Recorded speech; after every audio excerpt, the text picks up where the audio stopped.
Coming up on Tech News Today, will you pay for video by the inch? Sony's future seems to be in real estate, and why iPad is still king of PCs. All that and more coming up. Netcasts you love. From people you trust. This is Twit. Bandwidth for Tech News Today is provided by CashFly at CACHEFLY.com.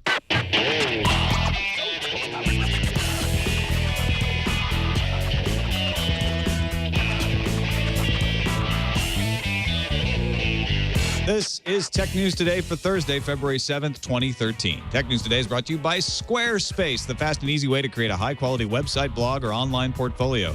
For a free trial and 10% off your first purchase on new accounts, go to squarespace.com and use offer code TNT2. And they recently launched a developer platform for complete code control. And by The Resumator.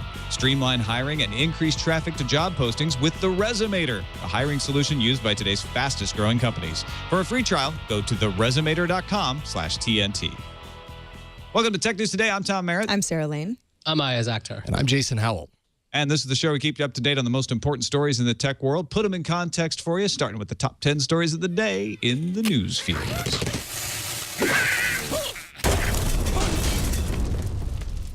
Sony's earnings for Q4 are more bad news, but not as bad as it has been, so that's good news, and it depends on which analyst you talk to. A net loss of 10.8 billion yen was the 8th quarterly loss in a row, but much lower than Q4 2011's 159 billion yen loss. Sony also promised to be profitable for the fiscal year, which ends in March. Slower sales of game consoles and TVs were balanced by a weaker yen and profits from the movie and music divisions. The Meyer effect continues. Sources say Google is set to begin running some of its AdSense display ads on Yahoo sites and will become one of several ad networks that Yahoo uses to fill some of its pages. That means that Yahoo and Google will have a partnership that Google already knows really well on the internet. Google gets access to some of their unsold inventory, and then Google inserts small ads to run on behalf of its advertisers. Microsoft wants Gmail users to know that they are getting scroogled again. A Microsoft commissioned survey found that 70% did not know whether any major email service provider scanned their emails for the purposes of targeting ads. 88% thought that that there should be an opt-out if a service did scan their mail. If you didn't know, Gmail is the only major service that scans your email and targets ads based on them. Microsoft plans to use this info in a campaign where it hopes to win over folks to Outlook.com. Mark Shuttleworth, founder and CEO of Canonical, the makers of Ubuntu, told the Wall Street Journal that smartphones running Ubuntu will be available in October. App developers should get access to the OS later this month, which will run on the Samsung Galaxy Nexus for the developers. That's not the final model. Ubuntu's smartphone version of the OS will also use native apps, meaning developers can create a single app for the PC and the phone.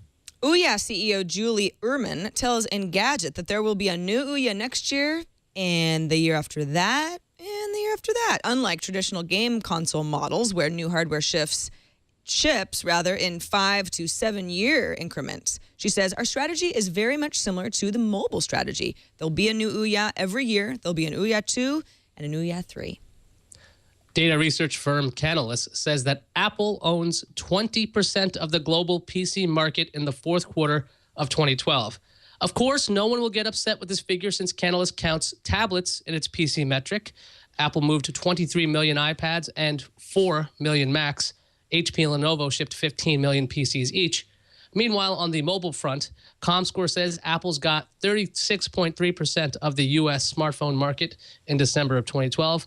Android is still the top dog with 53.4%. Startup Accelerator 500 Startups held its demo day Wednesday, but the big news is the venture will expand into China. Rui Ma will join as the first venture partner in Beijing. The increasingly international 500 Startups already has partners in Brazil, Mexico, India, and Southeast Asia. Wikipad will debut in the spring for $249 and will bring console-style gaming to its 7-inch Android tablet with video game control-style buttons. along with a 10-inch tablet that Wikipad previously introduced. We wanted to get Wikipad into our community's hands, and what we found was that the smaller 7-inch form factor just seemed right. That's Wikipad President of Sales Fraser Townley says the smaller frame delivers an aggressive price while keeping the same amazing specs. Greenlight Capital's David Einhorn has changed from ardent Apple fan to possible litigant. Einhorn said Thursday he is suing Apple over the company's move to eliminate preferred shares of stock. Einhorn wants preferred shares made permanent with dividends. Apple's been criticized for years for keeping a large cash reserve and not issuing dividends. CEO Tim Cook was behind the first dividend issued by Apple in years, and now it seems shareholders got a little taste. They want more. Botnets beware, for you face the combined might of Microsoft and Symantec. The two companies have taken down the Bamitol botnet. Symantec started tracking the botnet back in 2009 and worked with Microsoft to shut down all known components vital to the botnet's operation. Bamitol would hijack search engine results, and all major search engines, including Bing and Google, were affected. The malware hit more than 8 million computers. This episode of Tech News Today brought to you in part by Squarespace.com, the fast and easy way to create a high-quality blog. You got a website, you got a gallery, online portfolio, whatever you need to do. Squarespace is the way to do it. They give you and your website the best mobile experience. We keep hearing about this increasing usage of websites on the phones, on the tablets taken over from PCs. You need your website to look good on all the platforms, both the old desktop users like me and the newfangled tablet users. And Squarespace has design templates that are mobile ready and responsive. It means your site automatically restructures to look great on any brand smartphone, tablet, or computer. When you add an image to your site, Squarespace automatically creates 7 different good-looking versions, so the correct size loads for the right device. Your site looks professionally designed no matter how it's used. And Squarespace gives you better social media integration. You can automatically import, sync, and publish to and from social media with just a few clicks. Get their award-winning design on your site, and you focus on what the content is, whether you're putting up photos, whether you're putting up blog posts. Domains, design, development, hosting, and customer support are all Squarespace's job. Let them take care of that. Try it out for free. Sign up for a free account. No credit card needed. Just try it out and start building your website. If you decide to purchase it, use the code TNT2 and get 10% off your first purchase on new accounts. That's squarespace.com. Use that offer code TNT2. Everything you need to create an exceptional website. And we thank Squarespace for their support of Tech News Today. Also want to thank Mike Schramm, editor at the Unofficial Apple Web Blog, and Joystick for joining us today. Welcome back to the show, Mike. Hi, thanks for having me back on. Good to see you all again. Good to see you too. We got some we got some Apple stuff. We got some gaming stuff to talk about. You should be at home. Let's start with Sony. 8th straight quarterly loss, 10.8 billion yen. And as we mentioned, I think I said Q3 year over year, down from 159 billion yen loss a year ago. Interesting thing here, movies and music divisions made profits. The TV division, and that's not TV shows, but televisions, made a loss. And the game consoles, they did not. They were blaming the portable game console, the PS Vita. They've cut sales targets for TVs down to 13.5 million from 17.5 million. They've actually slashed their prospects for portable game consoles to 7 million. Originally, their forecast back in May was 16 million. Then they revised it to 10 million. Now it's less than half of the original forecast. They also said compact cameras were suffering as well. They expect, however, to still make money from selling their New York building. Actually, they expect 20 billion yen income for the end of the fiscal year in March. They're getting 1.1 billion US dollars from selling the New York building. They may get 100 billion yen from selling their office building in Tokyo. So, yeah. They're in the real estate business, apparently, and that's how Sony will be saved? Kazurai is going to lay off people, and he's going to sell buildings. What else can they do, though? They need to actually make good products, right? Yeah, I think it's pretty clear. This is a story of the PS Vita. Like, the Vita did not do what they wanted it to do, and their sales targets dropped in half, like you said. I think it's pretty much an indictment of what they wanted to get out of the PS Vita and what they did not get out of the PS Vita. But they still expect the full year income to show up, and I don't know, maybe they should have an announcement where they're going to introduce a brand new console. Let's see if that happens later on this year. So which of course is going to happen on February 20th. We're going to see the PS4 or whatever they end up calling the next games console on the 20th, right? Right. Yeah. No. I mean, Wall Street Journal has already announced it, and I would be extremely surprised if the announcement that they're already holding is not a brand new console. So I think that will be a step forward for them. I don't know if it's going to be everything that everyone wants, but that will definitely help them get to where they need to be by the end of the year. And yeah, like I said, I think that this announcement is essentially an indictment of what happened with the PS Vita. It's not. Personally, I love the PS Vita. I think it's a great device. I think it's really cool. But it didn't sell the way they wanted it to, and it didn't get people interested the way they wanted it to. And, you know, iOS devices have taken a big bite out of handheld, and they've done it here as well. So Sony's in the hole at the moment. I mean, the TVs is another thing. I don't know if we can really chalk this up to 4K, like 4K not selling the way they wanted it to, and 3D TVs not jumping out the way that a lot of companies expected them to. But I think that Sony is banking quite a bit on the PS4 and what it's going to do for them by the end of this year. I think also with the TV business, I mean, I just bought a new TV like a week ago, and I got a Samsung. I've had Sony TVs since I lived with my parents. It was just one of those things, you know, the Sony TVs, they're the best. And then I think sort of being the best and coming at a premium price really started to get away from Sony, because all of a sudden there were other manufacturers. I mean, Samsung is a good example of a very popular TV that's made well, but there are others that took market share away from Sony, and now it's kind of like now Sony just wants to be relevant again in the TV business. Yeah, it looks like that PS Vita was almost like a remnant of the older version of Sony that had that partnership with Ericsson. They couldn't really put together a PlayStation phone properly. There was the PSP Go. Lots of weird things going on there. Harai only took over back in April of last year, so I don't know if he's going to be able to turn around in less than 10 months. With this one Sony approach, and when we've seen with their 4K TVs being bundled with a video player that gives some kind of content that should take advantage of the television, by trying to marry the divisions more and try to destroy this whole silo Sony situation, I think that in time, these more integrated approach will actually work. On top of that, I think their phones, they look really good. The new Xperia line that showed up, the Z line, I think that they've really got a chance in the long term because they have really redesigned what they're doing. And I think with the PlayStation 4 being at the center of that, they'll be able to figure it out. Yeah, I think you're right. It's probably a little early to call what the effect of 4K is going to be on. They're still suffering the effects that 3D didn't catch on, and they need some wow products, right? Yeah, well, and you said the movies and music division made profits. They have content. They're building up better content all the time. And I was at CES and saw the Sony presentation there. They're banking a lot on these 4K TVs. Like Kaz Hirai, this is the thing he was most excited about was the 4K TVs that were coming out. And they also said that they're going to back up this new technology, including 4K TVs, including the PS4, whatever it ends up being, with the content that they have. So I think there's a strategy. I don't think they're in trouble, but like I said, the Vita didn't do what they wanted it to, and the rest of the year is going to really depend on how that announcement goes on February 20th and how people sort of respond to the new console that we're supposed to see.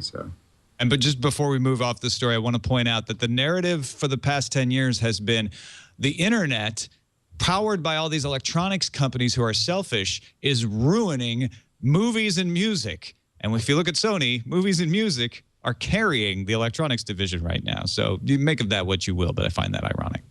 Let's talk about some of these numbers about shipments of tablets. Sarah, is iPad still king? Yes. Analysts at Canalys, a research firm, did crunch some numbers for Q4 of 2012 and found that 1 in every 3 PCs shipped was a tablet. So that's a big number. Now, of those, the iPad accounted for half of tablets shipped. So you do a little fancy math. 1 in every 6 PCs shipped was an iPad. Now, this is because Canalys says a tablet, we have decided to define it as any computing device with a screen of 7 inches or more. So if you combine PC and tablet numbers, Canalys says that worldwide PC shipments are actually up. You know, we hear a lot of stories about, PC shipments are down. People are switching over to tablets. Canalys says they're all PCs. And if you look at the numbers, people are actually buying more PCs than previously, up 12% from last year to 134 million units for just the quarter. Now, Canalys is not necessarily an across-the-board agreement. If you look at some research that came out in January from Gartner Group, Q4 PC shipments were down by 5% from last year. But that's because Gartner does not agree that tablets are PCs. They're still separating the two. And I know we've gone around and around on this show whether, how do we all define them, and at what point do tablets become PCs, and do they have to be a hybrid, and all of the different categories there. But of the tablets shipped, Apple shipped 27 million PC units in Q4, giving it a just over 20% share of the market. HP was in second place with 15 million PCs, about 11% share of the market. Lenovo, right behind HP, only shipped about 200,000 fewer units than HP did. Of course, these are all in the millions. This is also the first quarter where the iPad didn't have more than 50% of all the tablets shipped. It was 49, so almost half. But Android, if you break out iOS and Android, was accounting for 46%. And the sad news of all of this is that Windows RT did not even break 1 million units. It shipped about 720,000. And Tim Cooling, who's a senior analyst over at Canalys, says the outlook for Windows RT appears bleak, and he thinks that the only way out is for Microsoft to slash the prices on these tablets. People aren't buying them, so you got to drop the price in order to get those shipments out. So I'm definitely of the feeling that tablets and PCs, they can be lumped together. I mean, I think it's interesting to break out numbers, but hey, computers are computers, and it looks to me like PC sales are up because tablets are selling like hotcakes. It just depends on what you're after, right? Yeah. Those are telling you different things. When I went to Best Buy yesterday for the first time in a long time, I was kind of surprised to see that they had a computers and tablets section. There's definitely an affinity there. But at the same time, you do want to, just like you want to see laptop numbers broken out from the computers number, you want to see the tablets number broken out. I disagree. I mean, there's two different things here. One, I don't think personally that a tablet can do yet what a PC can do. There are times when I need to have my PC. There are times I'd rather have my tablet. So just personally, I consider them two different categories. And then secondly, I think it's misleading to say that PC sales are up because tablet sales are up. Like that seems like a weird conclusion to make, because tablets, as we know, are growing like crazy and doing very well. PCs, as we know, the sales are shrinking. So just because you're doing weird math and combining them just to say PC sales are up, that doesn't seem like a number that makes sense or that matters. Yeah, but I mean, Microsoft's trying to smash that line with Windows 8, right? It's supposed to be this interface that can be on both. You can have the PC productivity you normally would in a tablet touch-first interface. That's why I think this delineation will go away in time. It just seems like people are so obsessed with can you do multitasking in iOS? You can just say that's flat out a child's toy, if you want to call it that, versus a multi-windowed operating system that you could have on something like even a Galaxy Note. You can have two windows up. You're starting, well, a Note's not a tablet technically, but the larger ones are. You could also do that with the Windows 8 tablets. So I'm kind of curious. I mean, with Microsoft pushing the way they are with Windows 8, this line of PC tablet thing is going to eventually just blur. Not blur. It's going to be just destroyed because Microsoft is saying there's one interface. We don't care if you're calling it a PC or a tablet. We're going to be on it. Yeah, it's true that in the future, there may come a time where they are essentially the same thing because I can do the same thing on either one and both can accomplish the same tasks. For now, I don't think so. I mean, I think that there are definitely situations where each one is more important than the other. And you say, well, Windows 8 may be able to do that, but Windows RT didn't do very well. I don't know that Microsoft has the whole tablet thing really figured out yet. I think Windows 8 looks very impressive, and obviously they're learning as many lessons as they can. But I wouldn't depend on Microsoft to make tablets, just as useful and as powerful as PCs. I agree with you, Mike, in the sense that when you say PC sales are up, that is definitely misleading because you think it means desktops. You need to break out laptops and tablets from that number to see what's really going on. So maybe what we need is a new collective noun. Just for all of that. That's more terminology. More terminology. We'll just keep covering these stories and talking about percentages and what does it all mean? Are they all PCs or not? And then one day suddenly we'll be like, remember when we used to cover these storages and wonder what? Remember when we argued on whether a tablet was was powerful enough to do the things that you wanted it to do. And now we all just wear Google Glass. Yeah. Remember when there were devices that weren't Google Glass? Let's move on to the Ouya, which is promising to rev up its product cycle, even though we haven't seen the first Ouya yet. Yeah, Sarah hit the major points of the news fuse.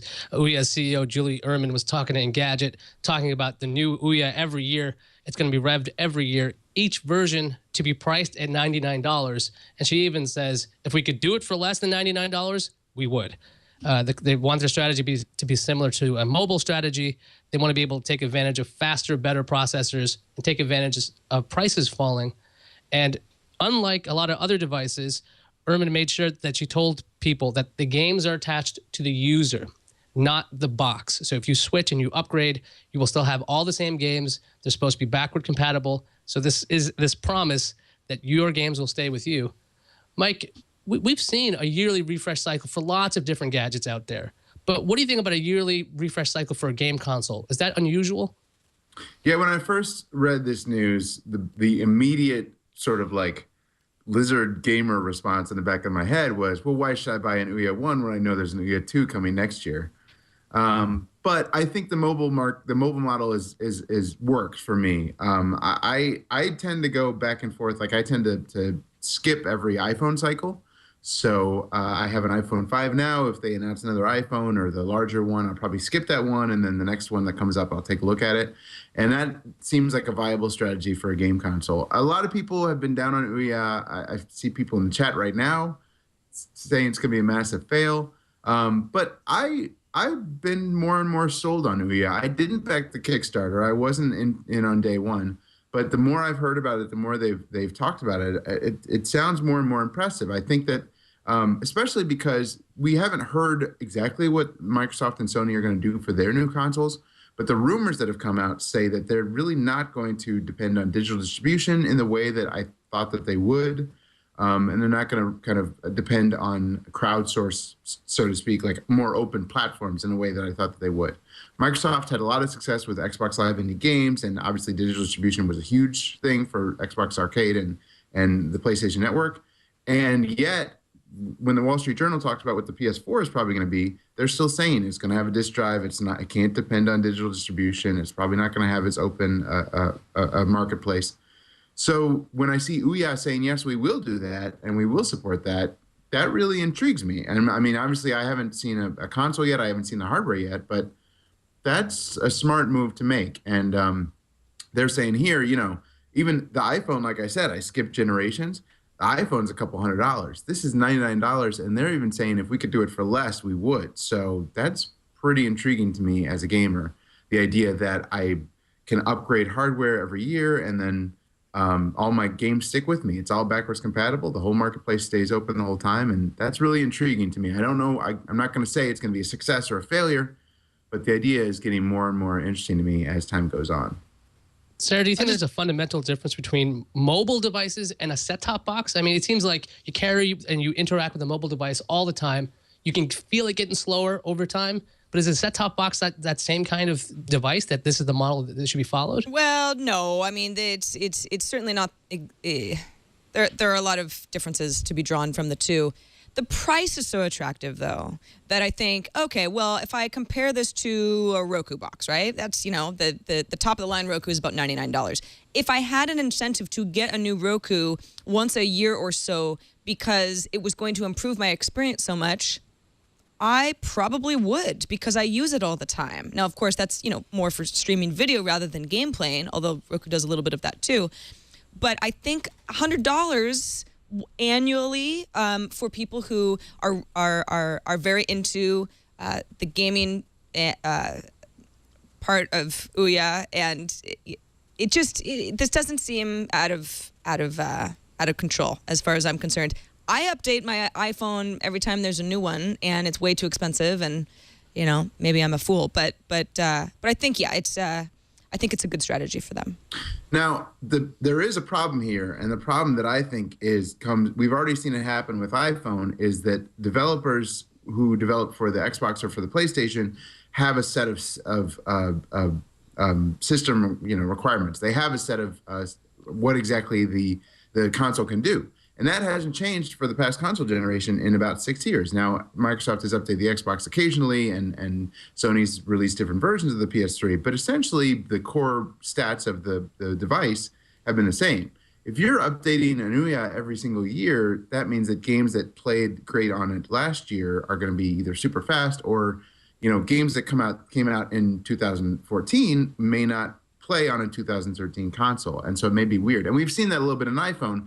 Games that are developed on an iPhone 5 do not work that well on a 3G or anything like that. So it'd be very interesting to see like how this affects developers, how it works out for developers, but we'll see how it goes forward.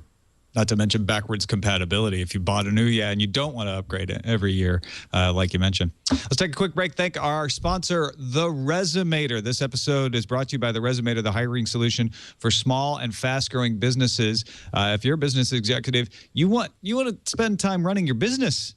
If you're a hiring manager or HR professional, you've got a lot of stuff on your plate, and hiring sometimes just eats up way too much time. But it's important. You need to get the right people in.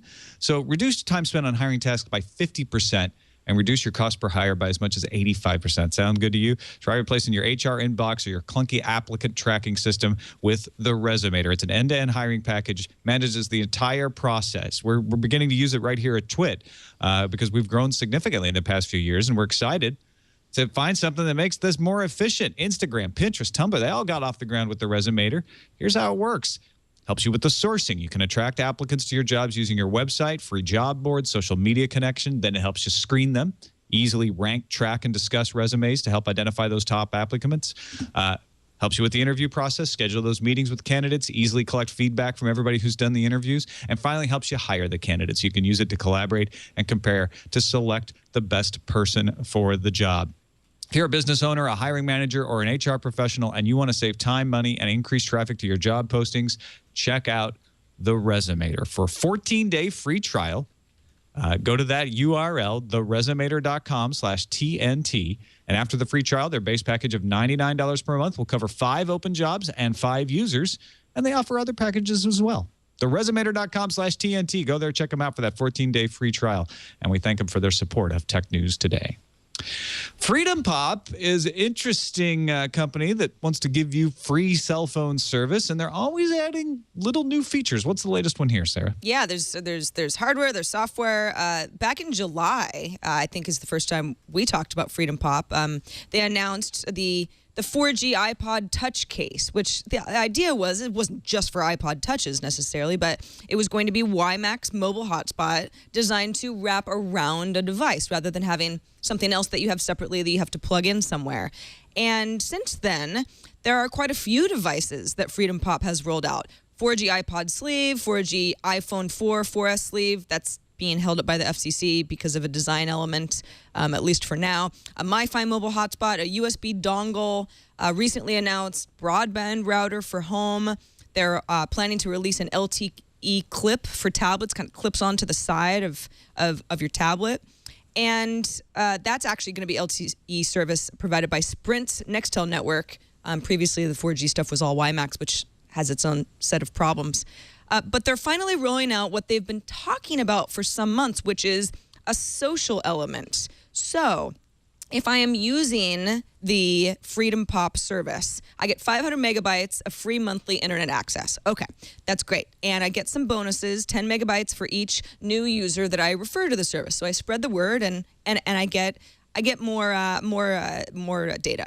So what happens at the end of the month, maybe if for whatever reason I didn't use all of it or I need more, I'm traveling and I know I'm going to be gobbling it up because I'm going to be, out of Wi-Fi range. Instead of letting the unused data from a plan go to waste because it wasn't used by the end of a bill cycle, I can give my bandwidth away in 5 megabyte chunks to people that I am connected to.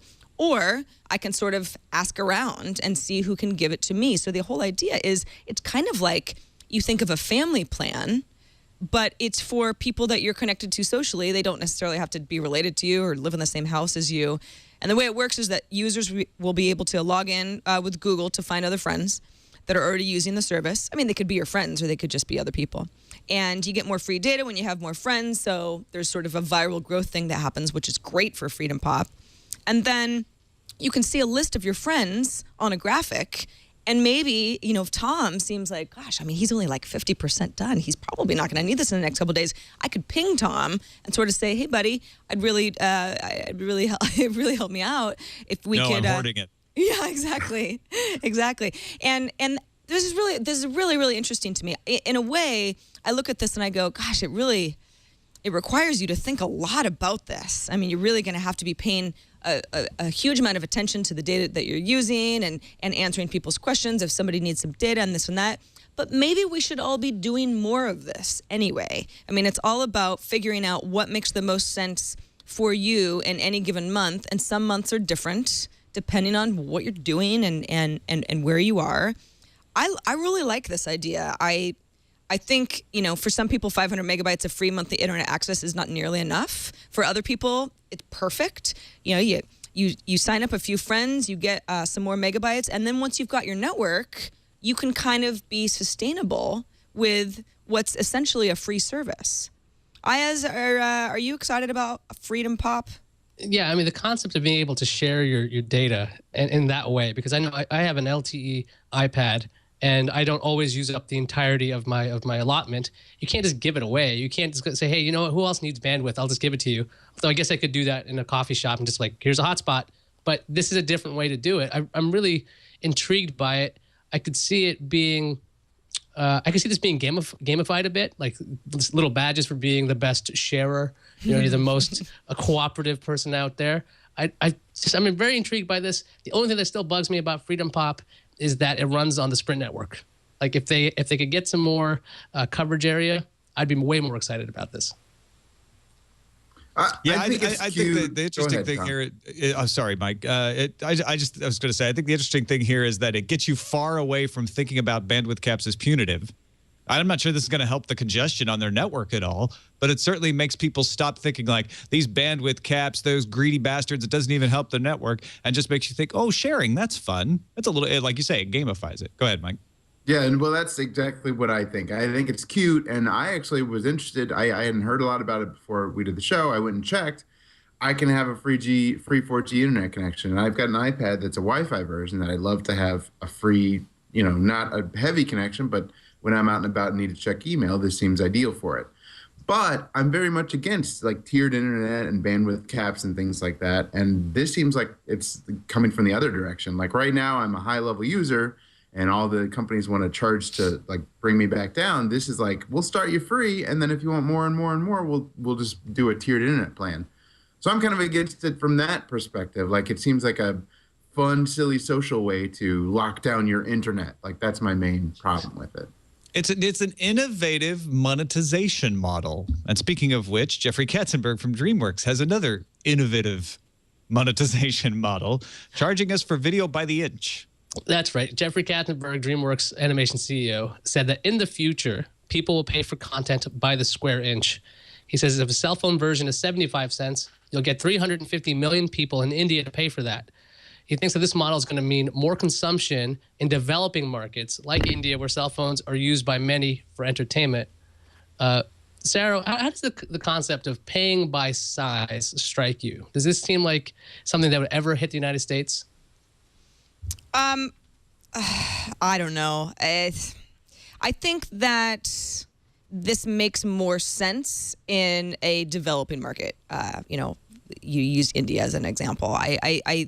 I think it could be good for some folks. Content by the square inch. It's sort of a weird concept to wrap my head around, Right, because it should be metric in most of the world, not, yeah, exactly. not inches. What's an inch? Says most of the world.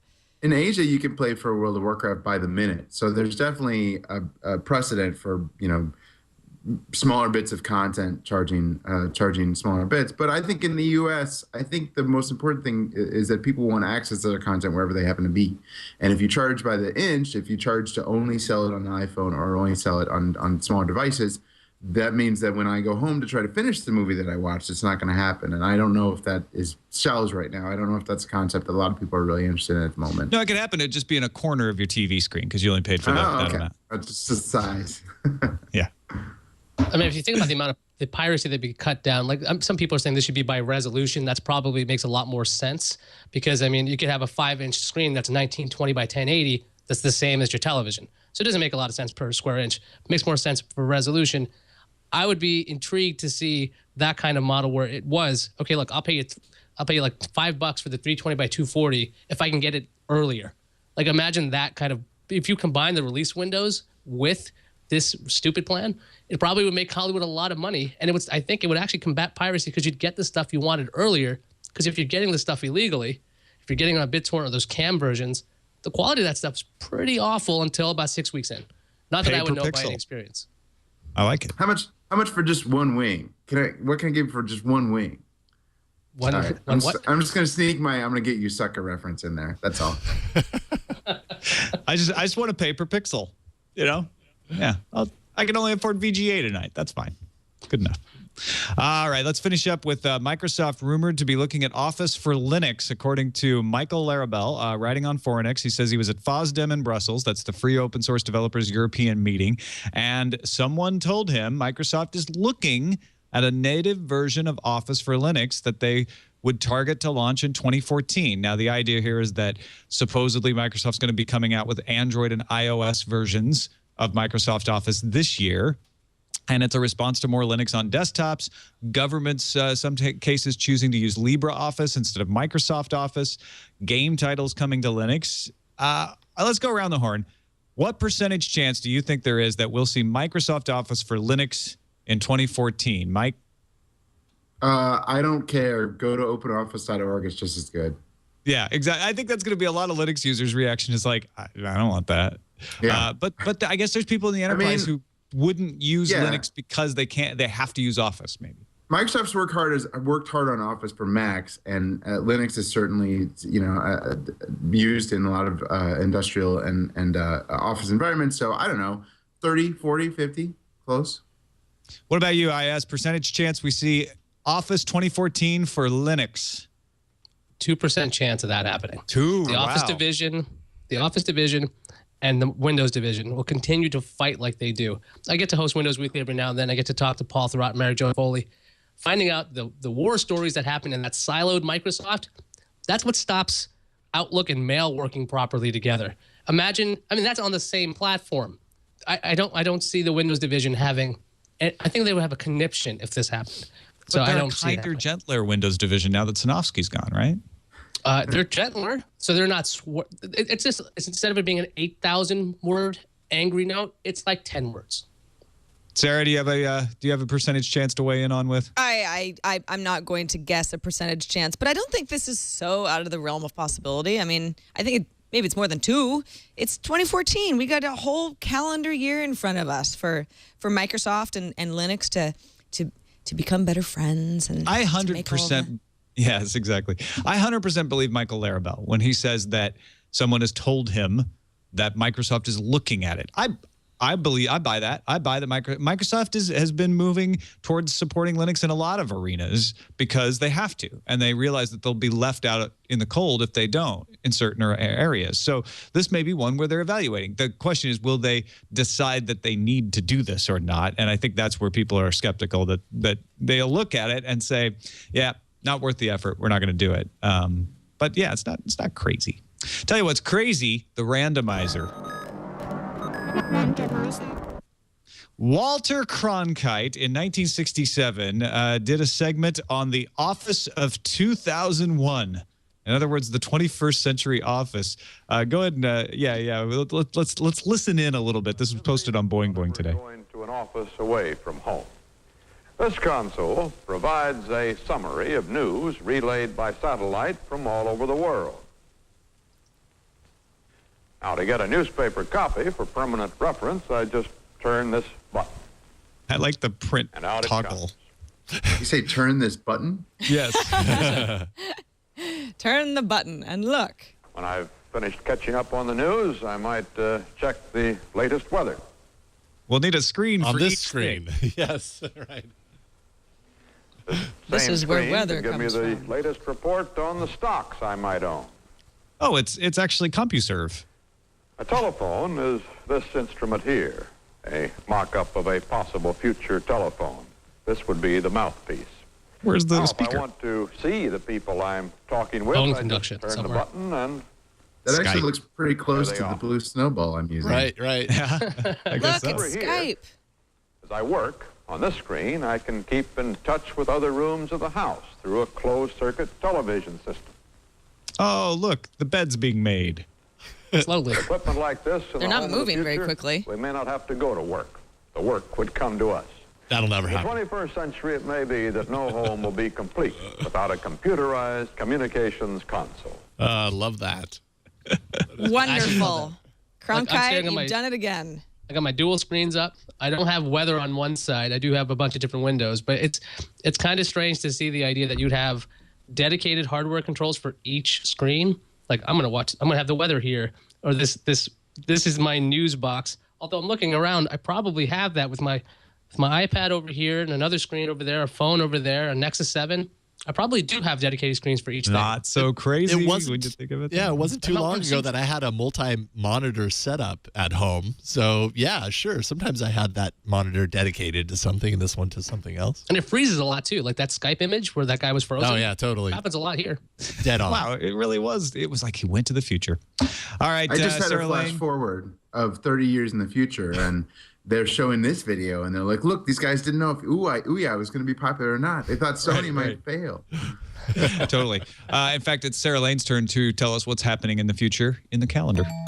Tomorrow, I know everything that's going to happen. Specifically, Microsoft is going to launch the Surface Pro at Best Buy in New York tomorrow. That's going to happen. I know it because I'm psychic. Also tomorrow, AOL is going to announce its latest earnings report. Because I'm psychic, I know that. And finally, the Nexus 7 Wi-Fi and 3G model goes on sale in Japan February 9th, people. It's 2 days from now because I can you're look psychic. How How I do you know. know these Well, it's just, I can also tell when it's raining. Let's see what's incoming. Incoming message. I got a good voicemail from an expert who tells us how to pronounce WACOM. Hi, gang. My name's Dennis Dearborn. Really appreciate the show. You guys are all great. I was the product services manager of all support services in the late 90s for the company Wacom. What? And we were frequently asked how it was pronounced. And anytime I was on any kind of a support call, I would reply, it's what you do with your dogs at night. You take them out and you walk them. Oh, Nice. Thanks, guys. Bye-bye. Brilliant. Wacom. Never heard that one, actually. Never gonna forget either. And so now we know. It's pronounced walk them. The TH is silent. I don't believe him. That sounds legit, but I don't believe him. Let's teach the controversy since we have no A idea. likely story is what I'm going to say to that. All right, let's see what's in the email. Ayaz, what you got? Sure thing. A listener who chose not to be identified responded to the email a few days ago where the IT guy who said they were unable to lock down their systems because Susie's secretary insisted on her cat toolbar. The listener said, I work in an 80,000 person company where the PCs are locked down and it's often extremely difficult to do normal work. For example, on a lockdown PC, I can't delete an alias icon from my desktop and I can't add a printer. This has nothing to do with a cat toolbar. It has to do with enormous lost productivity. I know this is a balance between security and convenience, but the IT guy who wrote in should never be allowed to work with end users because his attitude shows he has no idea how hard it is to work in a lockdown environment. Yow. There you go. Take that, Susie's secretary saying guy. Sometimes lockdown is bad for the folks who do know what they're doing. Yeah, how about trust your employees with the computers that you give them? That's my guess. That's crazy. Maybe that's crazy talk, but Yes, trust. Got another email from Jesse in Ohio who says, in yesterday's show, you mentioned that Vine had been slapped with a 17 plus rating, mature rating, which puts the app in the same league as 500 Pix and Tumblr. What I find interesting is this entire ordeal is that Twitter's own app has yet to receive the same 17 plus rating, even though it's incredibly easy to search for adult materials in Twitter. I guess the question is, would Apple willingly ruffle the feathers of one of their partners? Thank you for providing the much needed entertainment during my daily commute. Well, if Twitter and Apple are, such good partners that they wouldn't slap Twitter with a 17 plus rating, why do they do it for Vine? Twitter owns Vine. It's all the same company, really. Conspiracy theory falls apart. But it does show, it still shows how this iOS App Store censorship rules fall apart on close inspection. I mean, why doesn't Twitter have a 17+ rating? Yeah, I've heard so many crazy stories about Apple's rejection and 17+ process, and it's almost arbitrary at this point what they choose and what they don't choose to do. Maybe it's because it's designed for video, or Vine had that issue with the video, but I have long ago stopped looking for logic in Apple's App Store policies and decisions. It's very, very strange over there. Yeah, I think at one point you could say something like, well, Tumblr is much more visual. I mean, Twitter is a lot of links, but if you're just, I don't know, flipping through some sort of a Twitter feed, you're not actually going to see anything that's, mature content. But that's different now, too. I mean, Twitter is all about inline media. It's not just about words. So eventually, Apple's going to have to figure out where they draw the line, or it's just going to be more of the same mess. All right, well, that's it for this episode. Mike Schramm, thanks so much. Always a pleasure to have you on, man. Let folks know where they can find your work, a Joystick, unofficial Apple weblog, anything you got going on. Yeah, thanks very much. I appreciate I write every day at tuew.com and joystick.com. I have my own website at MikeSchramm.com, and you can follow me on Twitter at Mike Schramm. This is SCHRAMM, and figure out everything I'm doing there. I've got iPhone apps this time. Last time I was on the show, I hadn't released. I've got 2 iPhone apps that people. Oh, congratulations on that, by the way. That's awesome. Yeah. One's free, so I'll recommend that one. It's called Benediction, and it's a little game that I made over like 2 days, and people like it, but it's very simple. Don't expect too much, but it was a lot of fun to make. So check it out. Benediction is the name, and don't forget, folks, Joystick spelled with a Q at the end. If you didn't already know. True. Yes. You can find us at our subreddit, technewsdaily.reddit.com, a place to go and let us know what stories you'd like us to cover on the show. You can email us. Our email address is tnt@twit.tv. You can send us a voicemail. Our phone number is 260-TNT-SHOW. And, of course, our website is twit.tv/TNT. We'll be back for Friday's show with Darren Kitchen tomorrow. See you then.